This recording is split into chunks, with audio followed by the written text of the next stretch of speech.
In this video, we're gonna give you a tour of the Churchfront studio. I've seen multiple times in the comments, you guys have been requesting a tour of this new studio. As you've noticed over the past few months, we have some different sets that we've been filming in. Things look different than they have been in the past. And it's actually been quite the journey over the past almost 5 years at this point.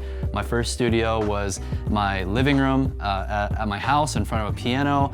And then the second studio was a random office space that I rented for a little while. Then I found a little bit bigger of an office space that I rented for almost like a year. And then I was in another house that was pretty much a complete home office that we were renovating, and now my family actually lives in that house. And then we moved here to our current studio. I hope to be here for a while. This is at South Fellowship Church in the same commercial strip mall that the church owns here, so we lease this space from the church. Here's what we do every day here at Churchfront. Number one, we make online courses for worship ministries. Number two, we make lots of YouTube videos. And then number three, we are coaching people all the time. Worship leaders, tech directors from all around the country, actually all around the globe as well. So those are the three main things that we do here. And that's why we designed the studio the way we have. So you'll see how we optimize things for all of our workflows, whether it's content creation. We optimize our space for having different sets to film for YouTube, to have a great set for our online course studio. So let's go check it out. So right now I'm in the back portion of the building of the studio space, and this is where a lot of important things happen in terms of our organization of gear, as well as some of our IT infrastructure that we have set up for internet connection, networking, our NAS server. So we'll talk about all this stuff first. So over here to my right, you're gonna see some organizational containers, a toolbox, some more organizational tools over there. Adam, come on over here. Adam's gonna walk you through kind of what we did here with this new setup, because this is newer stuff. I've accumulated so much gear over the years for cameras especially, and this is our way of keeping that organized. Yeah, and this is similar to what we'd recommend you to do for any worship ministry, because it's the same scenario.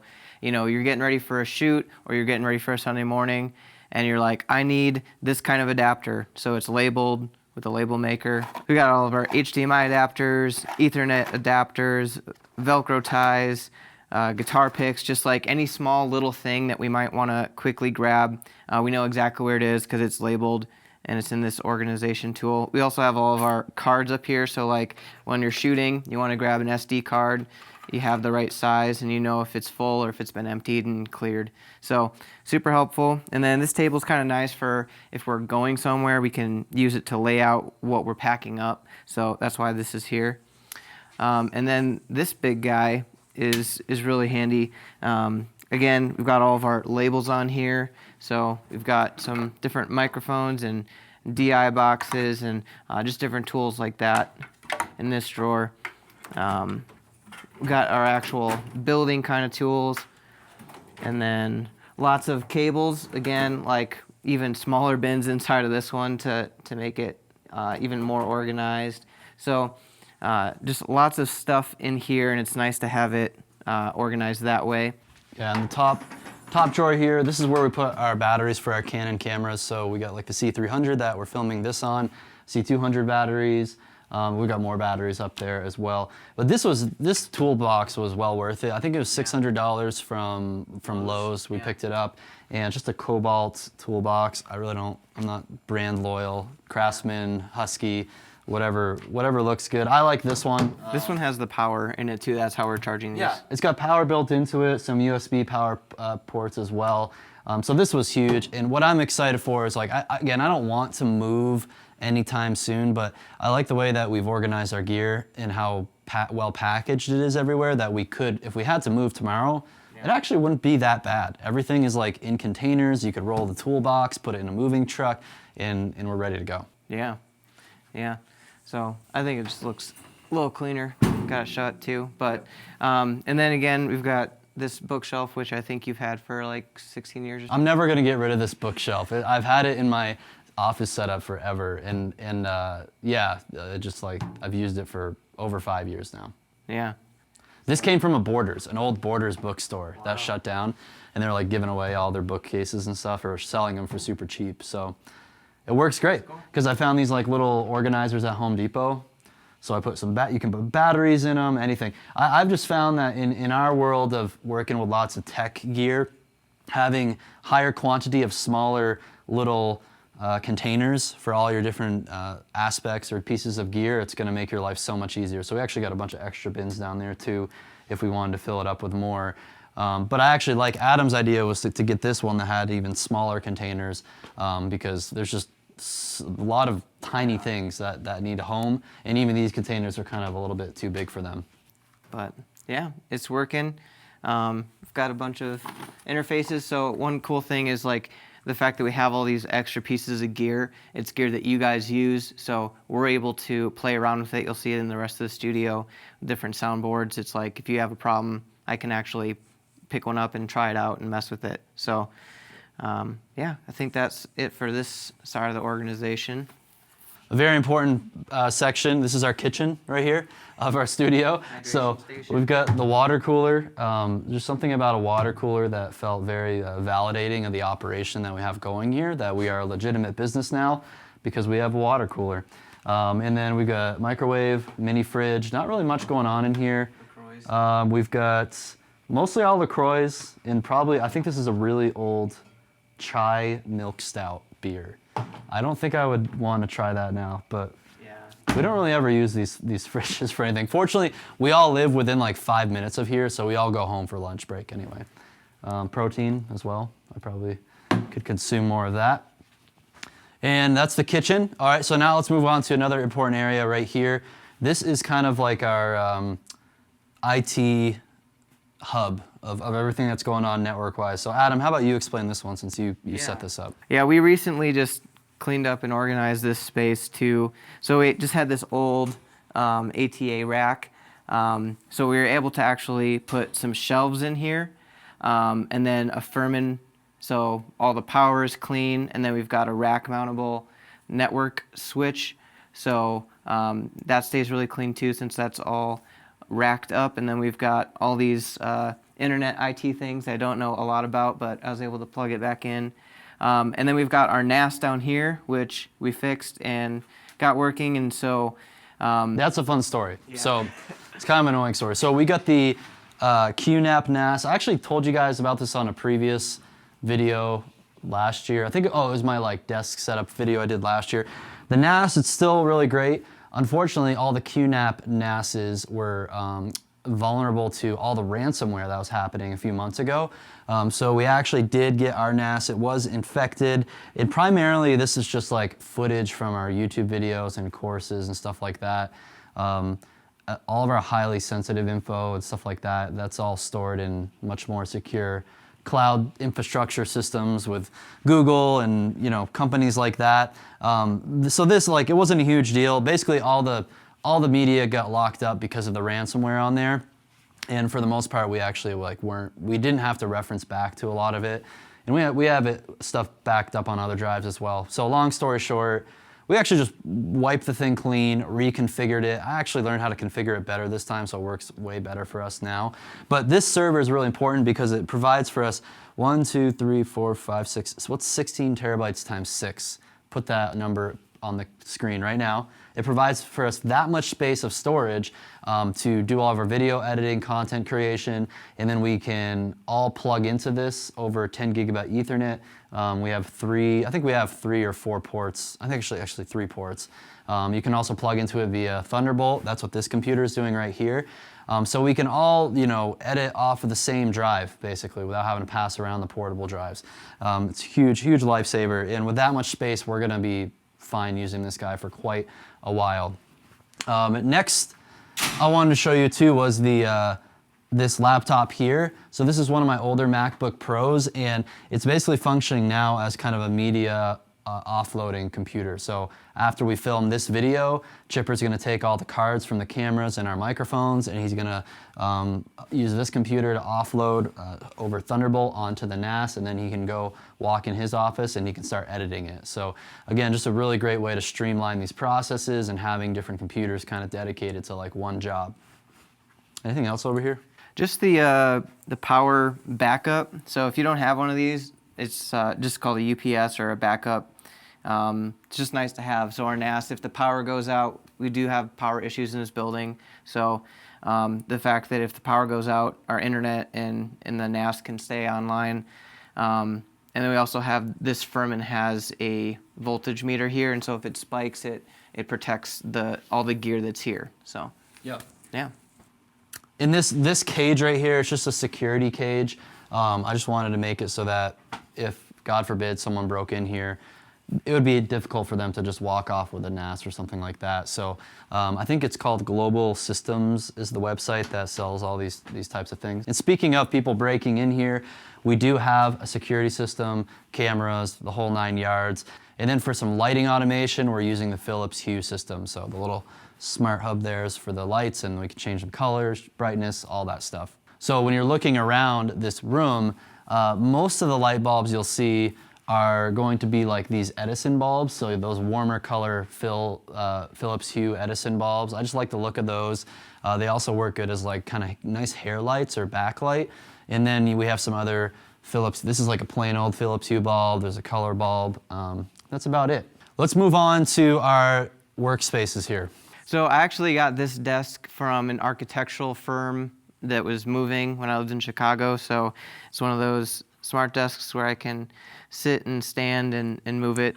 And then I have a couple of just simple boxes I built so I could put some rack gear in here. I've got my Thunderbolt display. We've all got these Mac Minis and different docks. So it's a pretty similar setup to what we recommend for worship ministries as well, keeping things consistent. We can actually troubleshoot things really easily. I love this Arrow UA interface. I think we also all have these because you can have zero latency plugins. So when we're doing podcasts, when we're on coaching calls, we just have radio-ready voices from all the plugins that we've dialed in for our voices.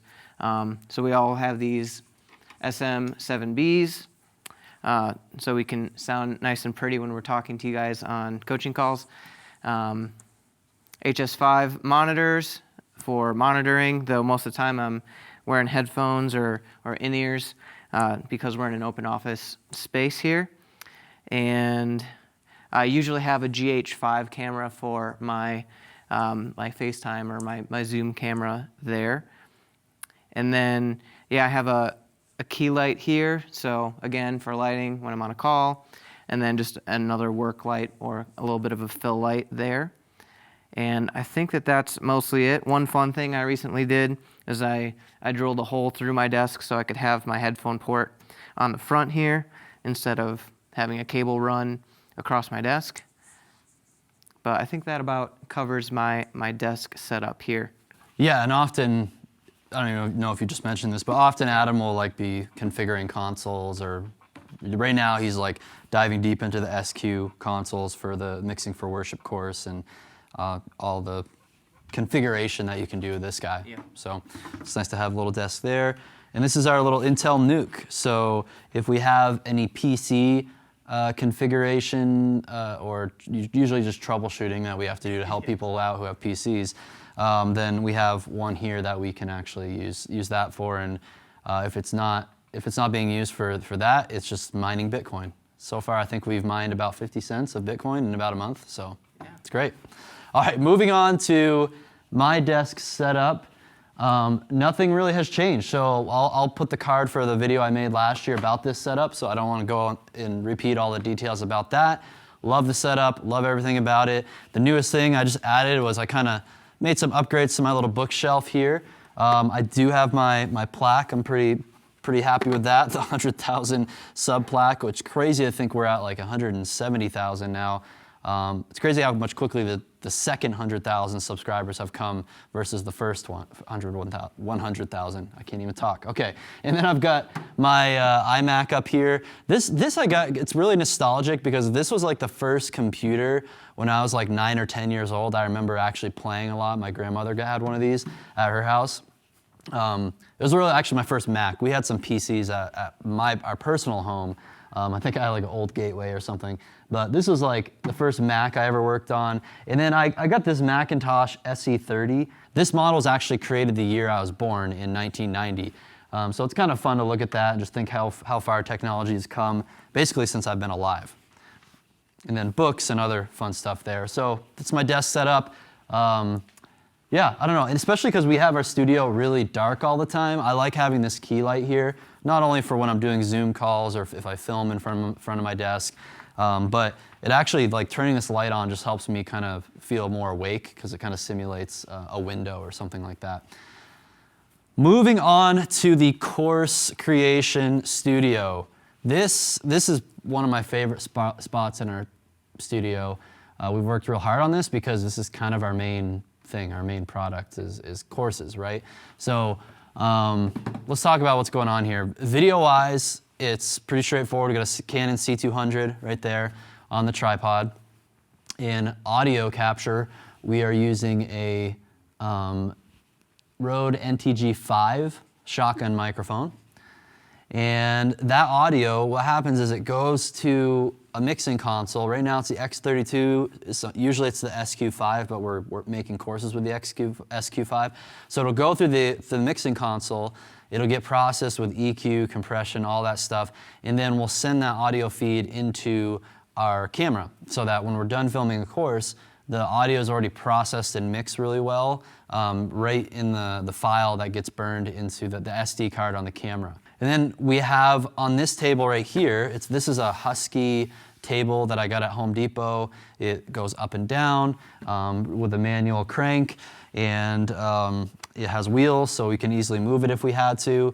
Underneath this table we have a Mac Mini that's mounted underneath, and then I have a Thunderbolt dock and some other just I/O devices here for audio and such, and this LG 24-inch 4K monitor. So the computer, we can see what we're doing here as an instructor on the computer, and we've got a keyboard and mouse obviously connected to the Mac Mini, and then we have this Samsung TV that our students can see whether they're watching the live action camera, or we can obviously just pull up the screen capture that we do on the computer as well. Sometimes this is mirroring the computer, sometimes it's just an extension of the desktop, really depends on what we are teaching. For lighting, we have the Falcon Eyes lights that I love so much, the larger key light, a fill light, and then we have a pretty inexpensive hair light that I got from Amazon. And then for other camera stuff, right now this course area is kind of set up for when we're filming our mixing courses and really wanting to get a good angle of the mixing console, so you almost feel like you are actually right here looking over Adam's shoulder as he's teaching you. So got a couple C-stands, cameras, and we usually just record to the SD cards on cameras, and that gives us the greatest flexibility in editing and post. Another thing about audio is, this room it's kind of larger, and there's a lot of hard surfaces, so sound can kind of reflect off of a lot of things. So recently, we actually just installed these panels here. These are 4-inch thick, and they're 2 feet by 4 feet tall panels. We got 2 above my head.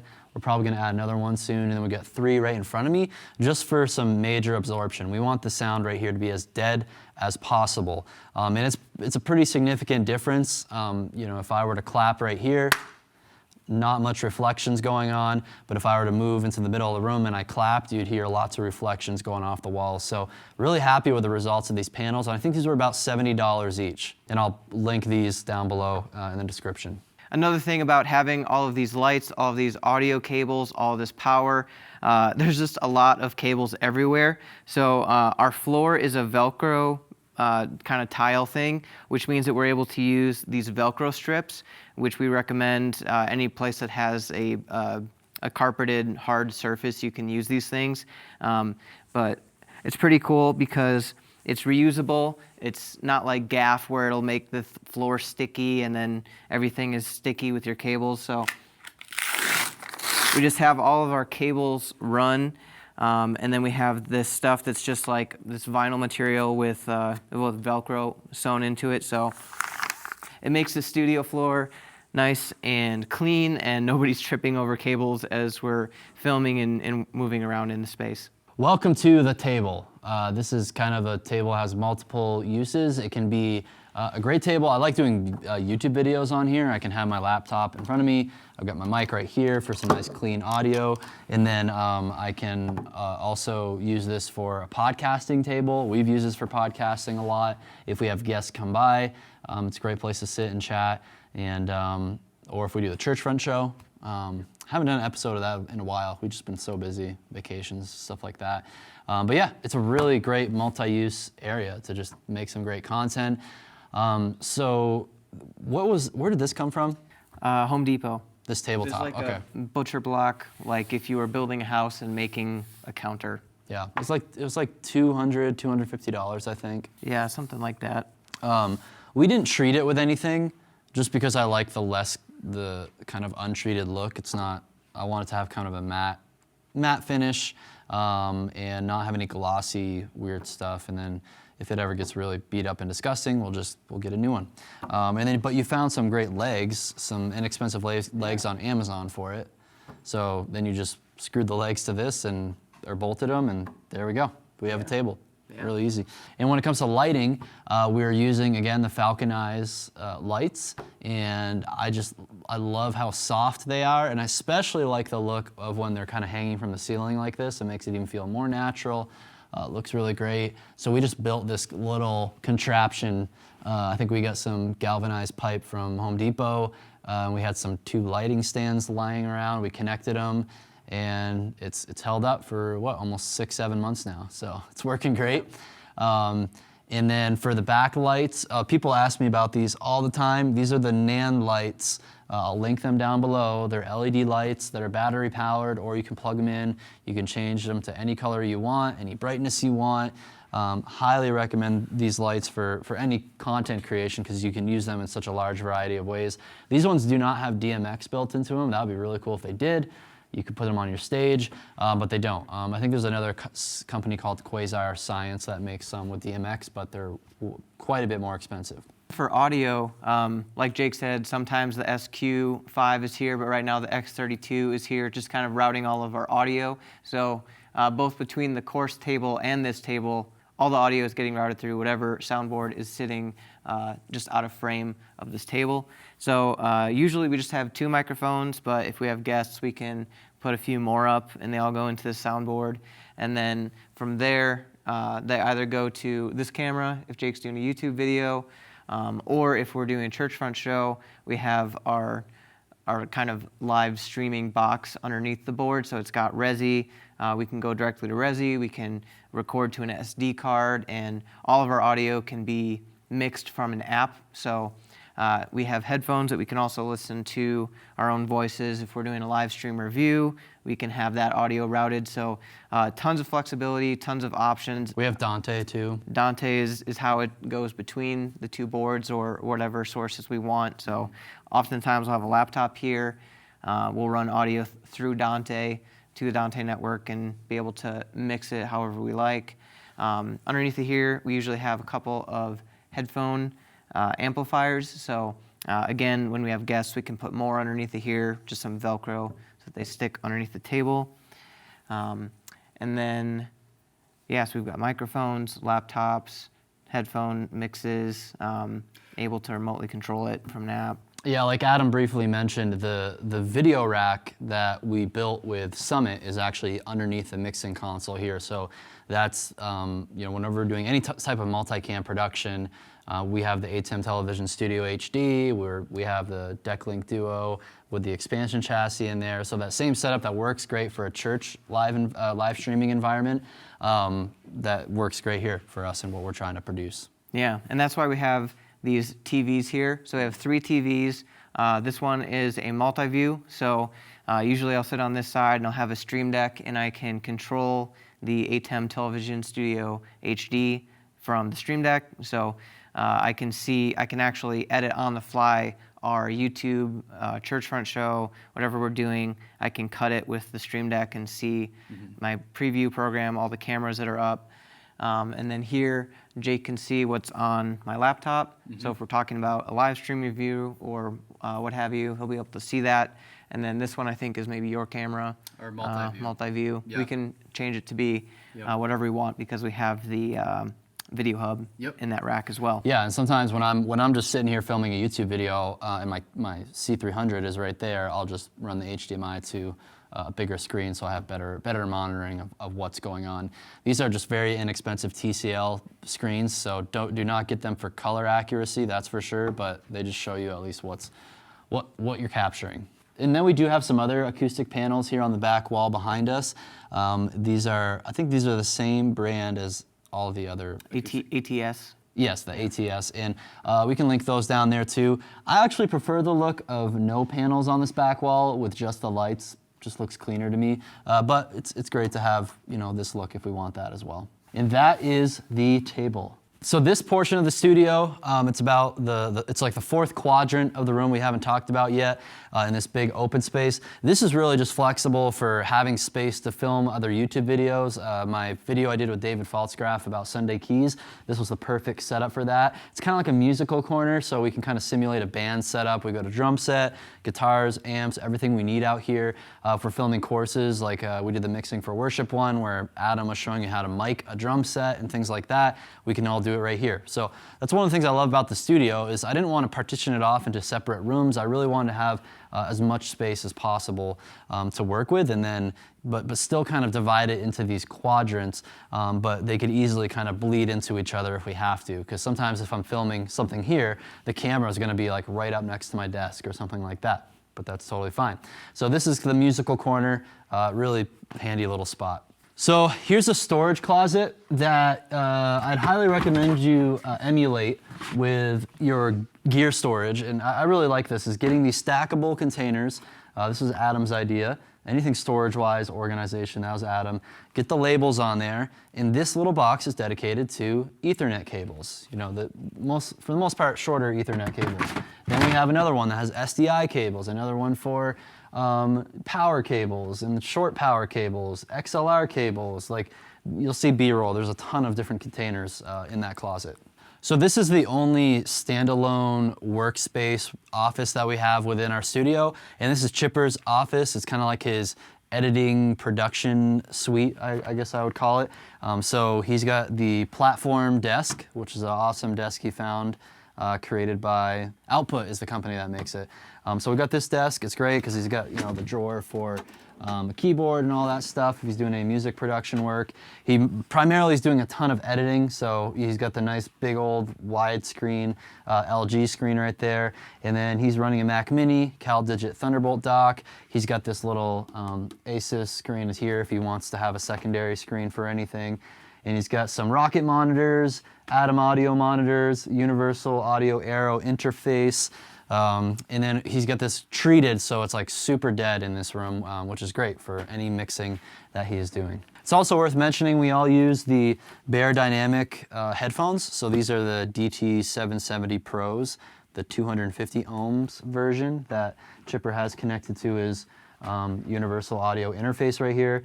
And then we have some open back headphones, closed back. We like the open back so that I can be working, hearing what I need to hear, but then if Adam needs to get my attention, he can just say, "Hey, Jake," and not have complete noise isolation where I can't hear him try to get my attention. He's got the peace sign here. Where'd you get this? From Target. The peace sign from Target. It's great. I really feel like this just really embodies Chipper's personality. Just chill. Peace, man. All right, and then you got the Millennium Falcon as well. It's a nice little touch right there. Candles, he's always burning candles. It always smells good in here. But that's his office. One of the first things that I got installed here when we moved in was these blackout solar screens. I'm a really big fan of these things. So we can see what's going on outside.